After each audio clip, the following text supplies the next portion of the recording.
Over the last decade, the share of the Indian population living below the World Bank's lower middle income poverty line fell from over 50% to roughly 30%. Hundreds of millions of people transitioned into a new economic status. But data from March 2026 shows that macro-level success colliding with immediate household distress. Headline inflation began ticking up, food inflation neared 4%, and the cost of basic electricity and fuel spiked sharply in a single month. This sudden intersection created the vulnerable middle. Fewer than 10% of these workers hold formal jobs with Social Security. They have moved above the poverty line, but they lack the financial buffer to stay there if a major crisis hits.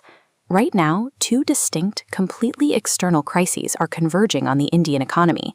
Because these shocks originate thousands of miles away from domestic borders, standard government safety nets struggle to stop them from draining household wallets. The first crisis began in April 2026 with a U.S. military naval blockade of Iranian ports.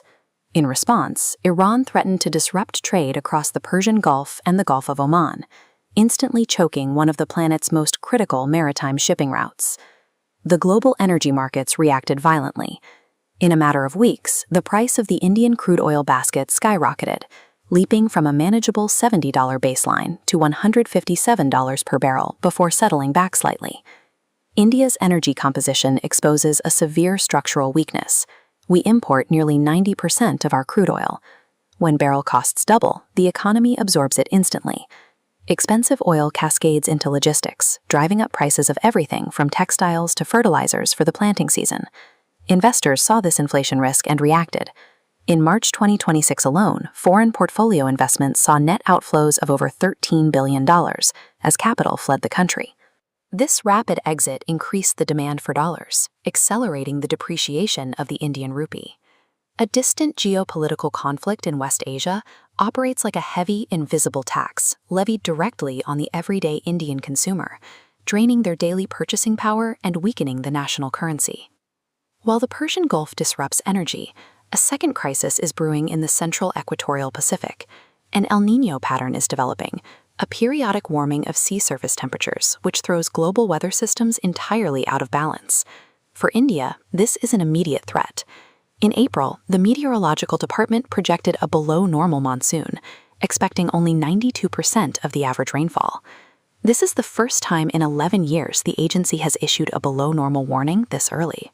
When you combine a severe lack of rainwater with the suddenly expensive, oil-dependent fertilizers caused by the West Asia crisis, you get a devastating squeeze on the upcoming Kharif agricultural harvest. This harvest failure hits a labor market with no backup plan. Because youth unemployment stands at 45%, a massive energy price spike and a crippled agricultural season are hitting right as their financial defenses are at their absolute weakest. Policy objectives are shifting.